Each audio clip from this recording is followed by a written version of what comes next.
Hey everybody, G. Kelly Dixon here. Wanted to give you guys some insight really about the market and everything that's going on. It's been a crazy week. It's really been crazy ever since the election. Clearly, our president or lack thereof, depending on how you feel. We're in the midst of a crisis, and obviously the president-elect, all he wants to talk about is he's not getting documentation, and the current president wants to talk about how rigged the election is. Meanwhile, we have a COVID crisis that is going crazy, and we can't get Washington to get on the same page, which is very scary. There's a lot of things and nuances that are going to come from it. I'm hoping that the government can get it together. This is the time where they really need to be coming together, and yet they're so divisive that usually crisis eliminates divisiveness. And in this case, it seems to only be intensifying, which doesn't bode well for a lot of industries long term. I consider 2020 the death of the retail. Between JCPenney, Lord & Taylor, Century 21, and all the other downgrades that we've seen, we don't know how retail real estate will bounce back or be the same again. I think the new era is here. Their name is Amazon. They're leading the pack, and we're starting to see a transition from typical retail to online warehouse type of experience. And it's kind of interesting to see where this trend goes. Jeff Bezos obviously seen this a long time ago, and a lot of others as well.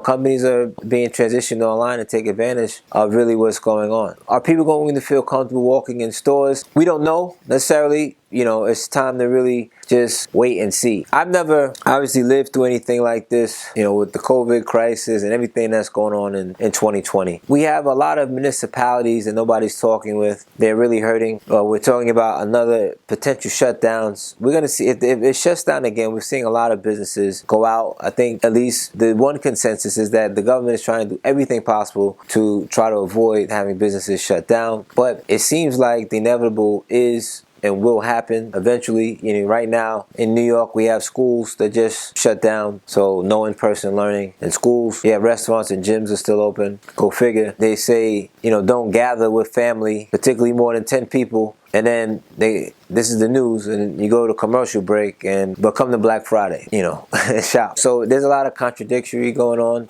We don't know what stimulus is coming. Obviously with Biden, with the Democrats in office, we kind of figured that there'd be some stimulus, but we don't know how the Senate is going to play out. And if the Senate stays Republican, we may see a situation where we're going to have, a butting of heads, and we don't know what stimulus is going to get released, which in the long term is not necessarily a bad thing for the economy. I don't think we need a ton more money. Obviously, the first program was very inefficient. The money didn't go to where it needed to go to. And usually most programs that the government does is very inefficient. They're too big and they're not organized, or organized chaos, so to speak. So I don't know where we go as far as stimulus is concerned. I do think something will be done, particularly if there's a forced shutdown. I don't have an idea of what that looked like. I don't know if it'll be as generous as the previous stimulus. But the good news is that, we're very close to a vaccine, and they should be looking to start rolling that out sometime next year, 2021. I don't know if the president or former president or whatever, I don't know if he's even going to walk out of the White House. I've never seen anything like this. Needless to say, the one crazy thing with all of this is that real estate prices are going up. And the question is why? So we have very little inventory on the market, and we have a lot of buyers that want more space. So if you're in a suburban location, and a lot of people are, you're seeing housing prices rise. Do I think it's sustainable? It just can't be. We have a tremendous amount of defaults that are coming onto the market. And, those defaults aren't going away. They're actually getting, these people are falling more and more and more behind. In addition to that, we also have a rent crisis. No, I don't think that the housing prices are sustainable, but I've been wrong before. We'll see what happens. It can be sustainable if the government continues to just print money and housing becomes more and more and more unaffordable. But it's very rare that you have high unemployment and rising housing prices. There's a few reasons why housing is continuing to rise and why it's definitely a bubble. The first one is the lowering of the interest rates, which makes mortgage payments lower, which means that people can afford to pay more to buy a house. They qualify for more technically, right? Because based on the payment. The second piece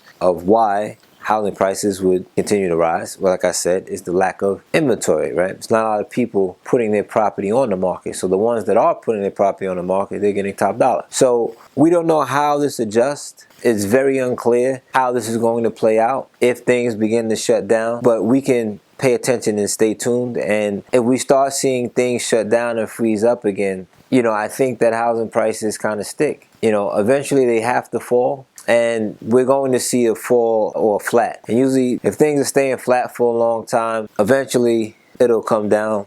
But right now I'm not bullish on housing. If I had something, I sell it in this moment. If you're contemplating and if you're buying, if you plan on holding for a long time, like 10 years or more, you have very low interest rates. But I think at some point you don't want to be caught with your pants down buying at the top of the market. But who knows when that's going to be, and who knows how the government will handle it. The one thing that is definite that is coming is inflation. The dollar is going to continue to devalue, and as the dollar devalues, that puts upward pressure on anything that is against the dollar, particularly not other commodities per se, but assets and equities, meaning stocks. So if you do see the government printing more money, which I almost definitely do, then you want to make sure that you're not in cash, but you're in these other asset classes that are going to do well against the dollar.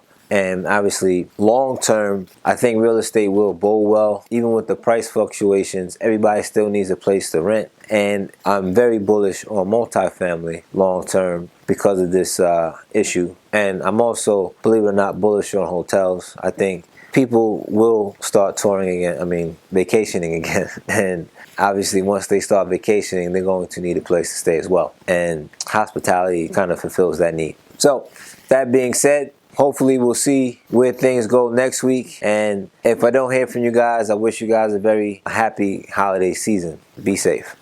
G. Kelly Dixon, signing off. Englestone.